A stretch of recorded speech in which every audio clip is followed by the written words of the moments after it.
Hello, everybody. Welcome back to COVID-19 Fight Fear with Fact. Today, I have the distinct pleasure of speaking with Ms. Premi Subramanian, who works for a nonprofit in Santa Barbara, California, which provides hospice care. I hope you enjoyed the interview. Ms. Subramanian, could you please provide us with a brief introduction about yourself, your organization, and the role that you play in the organization? Yes, sure.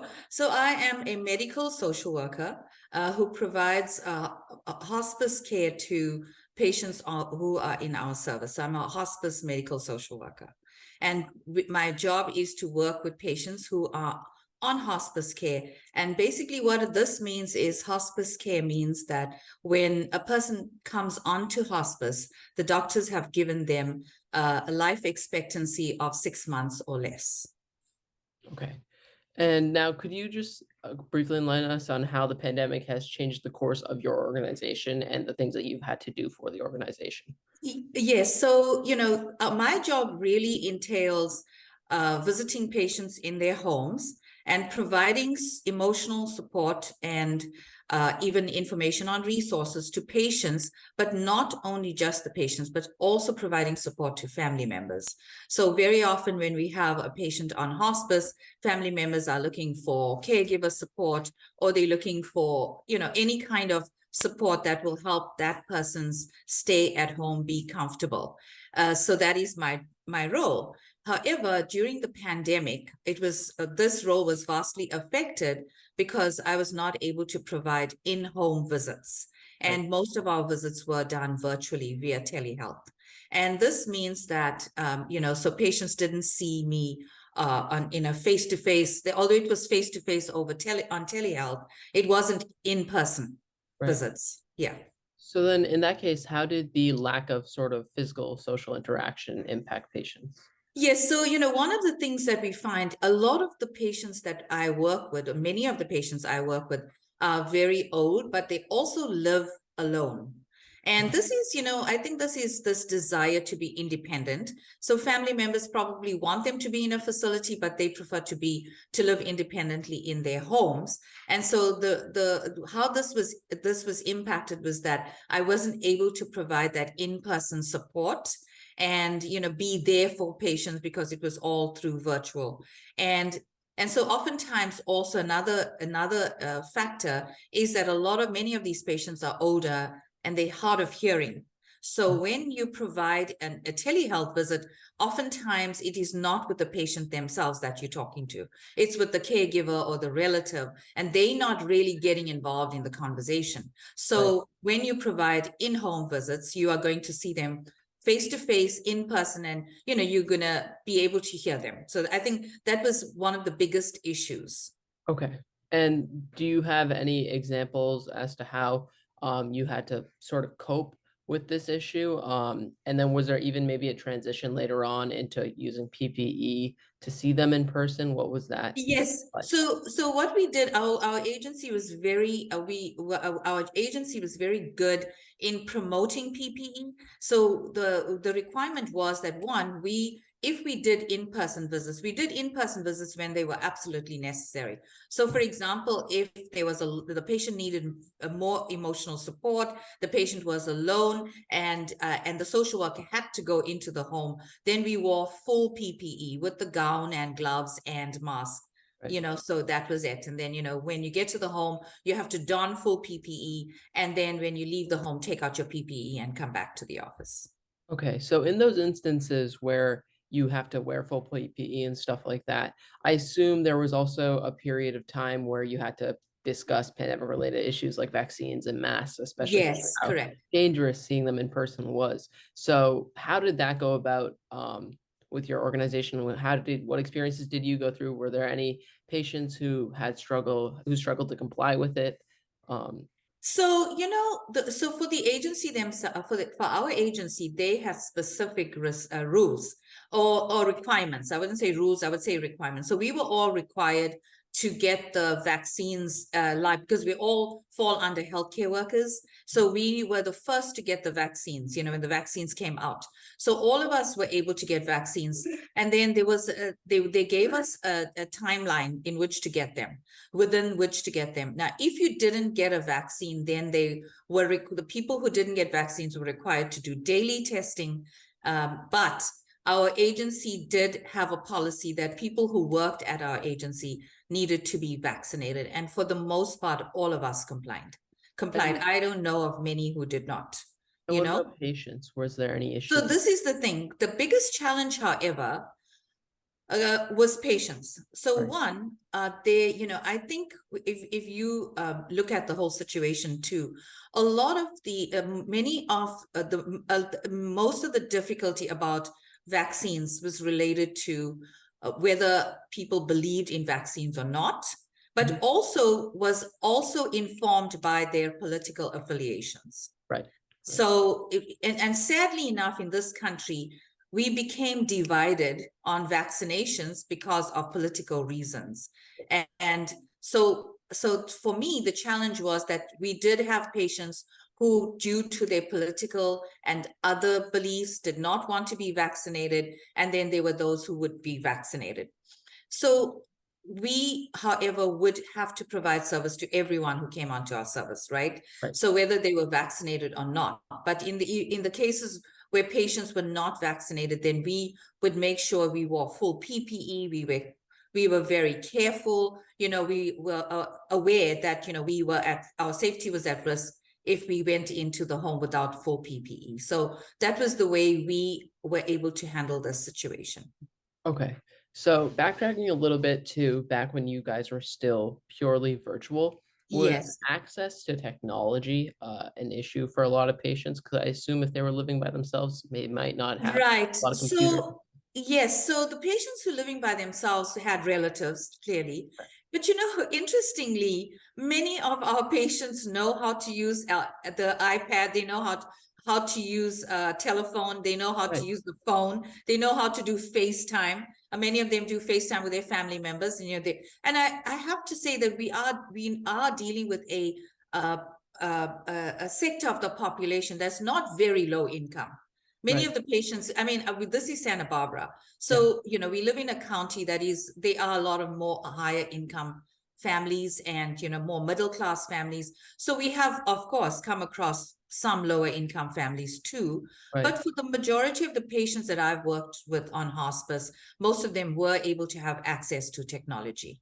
Okay. And And, in even the patients, to be quite honest, I've had patients who've been homeless, but right. they all have a cell phone and Right. they I have constantly noticed that text. too. I actually Yes. recently did work with a homeless shelter, and they're able to, yeah, They they all all are have cell connected. phones, exactly. Yes, yes. Which is actually nice to see that technology has become more accessible Yeah, for all right. classes. Um, but in that case, speaking of like low income families and stuff like that, for the few low income families that you did need to take care of, was the pandemic an issue? How did it impact them, and how did your organization have to sort of deal with that? Yes, so we do work with many some of the patients who come out of the hospital. We've dealt with many patients who are homeless. Right. And when they are homeless, they are basically, if they are found in the community, they taken to the hospital. And Mhm. then from the hospital, depending on of course, as I explained to you, they have to have a diagnosis of a terminal disease, and where they have 6 months or less. So Mhm. there have been situations like that where the person in the hospital was transferred to hospice. So we do have a facility in the community that takes low income patients, Right. patients that don't have much income. And so there's a facility where they would go to. So we would transfer them to, in fact, there are two facilities. We have a facility ourselves where we take patients who have covered by like Medicaid, but we call it Medi-Cal here in Okay. California. And then we have another facility that accommodates patients who have very low income. So it's Okay. based on their social security income. So even patients who've been homeless, we are able to find them a place to stay. Okay. That's really nice to hear. Yeah. Mhm. Um, and I guess one thing that was very common for the pandemic, regardless of what age you were, was burnout. And I was curious about how you, as social workers and healthcare workers, dealt with the burnout yourselves, and how did you deal with your patients' experience and burnout? Right. So, the thing about social work is it's based on that in-person visit. When you see a person, you're providing emotional support, and it's dependent on both the verbal and non-verbal cues. You can see that a patient's uncomfortable by the way they sit or the way they move or the way they talk. So we missed a lot of that. Telehealth visits do promote that to some extent, but you're not in the room with the person, and so it's very important for a social worker to be in the environment with the person. And so, so in a way that might have affected the way we delivered services to our patients. However, for the most part, I would say that telehealth visits really helped. It was better than not seeing patients at all or talking to them on the phone. So, you could still see them face to face. And secondly, and so in terms of burnout for patients, I would say that our nurses still went out to see them on a daily or weekly basis, depending on needs. Sometimes patients are seen every 2 weeks. Sometimes they're seen once a week. And if they get closer to the end of life, they're seen on a daily basis.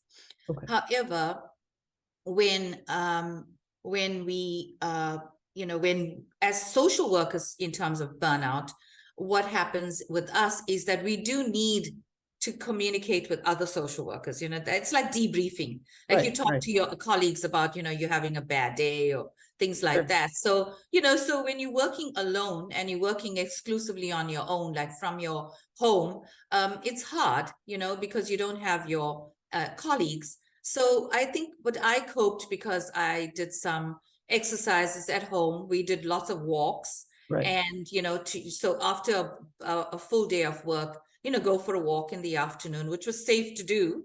And we did wear our masks on the walks as well. But, it was safe. It helped, with some of that burnout. Okay.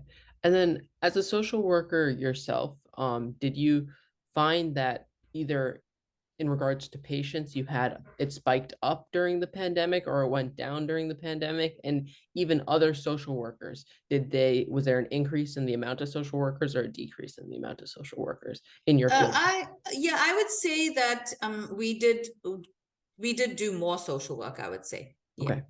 Okay. Because, I think a lot of I'll tell you why. So because families were more isolated, because see, if they had family members that lived in another state, then those family members were not traveling to see their parents. So that was the biggest issue, that many of our patients were isolated and they could not have contact with their family members, So so we provided that support for them where family members were unable to visit. And sometimes family members would call us and say, I'm unable to see my mom or my dad. Is it possible for you to do this or to do that? And so we also worked with caregiver agencies as well to make sure that patients had care. So yeah, so similarly, like at the beginning of the pandemic, a lot of hospitals were overwhelmed because too many patients, not enough people working at the hospital to cover all of them. Was that a similar situation that you guys felt that you went through, or? Not really. I think a lot of patients were not going to the hospital for treatment because they were afraid of getting COVID, so they were not going into the hospital for treatment. But for the most part, I think we're not a very big community. So so we were able to handle the situation. We were able to handle the number of patients who went into the hospital. There was no overload in a way. I think we coped fairly well. Okay. So, and also to clarify, what I mean by that is like you never felt like you were going to more patients than you typically went to. Yes. Okay. To some extent, yeah. We did see more at that time. We did see more patients than we would normally do, but it was still very manageable. We were still able to cope. Okay, that's good to hear. And now, what I'm curious about is how you got into the field, or what prompted you to get into this field or this in hospice. That's interesting because my previous job was with child protection. Which is also a very difficult job. But, I was looking for a change. And my friend, one of my friends was working with hospice. And, and it from what she was saying, it was a very rewarding job. I think the main difference between working in child protection and working in hospice, in child protection, when you go out to see families, it's very involuntary. They don't want your help. They don't want you to be involved. And so you kind of you're forcing yourself on them. But in Right. hospice, people want your support. They want you to be involved. They Sure. want you to be there to provide support. So it's very rewarding. Right. But I assume the common theme between both of these is that in the long run they are rewarding in the sense that you see a child getting placed under better care and Yes, correct. you're taking care of Yes, them. so in that sense, the reward is the same for the job you do, but Right. then you're working with a different population. And Yeah. in the child protection population, the parents feel like you're taking away their rights, so they don't cooperate. But here, we in a cooperative situation with patients who want you to be involved, So Mhm. that's the main difference. Okay.